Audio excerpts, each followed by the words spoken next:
Foghraíocht is me se Saidhbh. Inne bhfíseán an cúigiú ghuta fhada sa gaeilge. Clúdathe aongadtí seo tá á, ó, ú agus í. Cén ghuta tá an easnamh? Tá an ghuta sin atá ar ire le chluisteáil i ngach ceantas na fogla seo, léimid le chéile iad. Éist, péist, méir, léamh, éad. Cén ghuta fhada atá le chluisteáil i ngach ceantas na fogla sin? É! Deir an í fhada é, agus caithe me bhéle oscailt chun an uam seo a rá. É. Fan go bheic sibh na fogla gur féidirling a litriú agus a léamh le é an tub. P. P. É. P. C. É. K.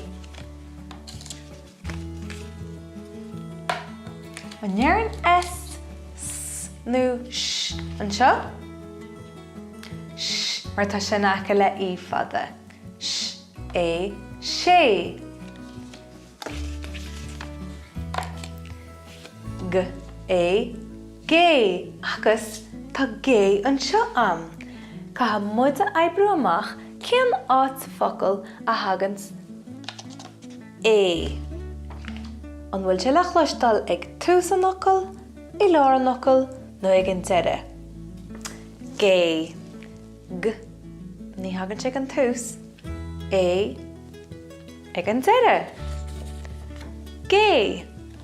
Ag an deire. Céad faoin focail seo? Éan. É.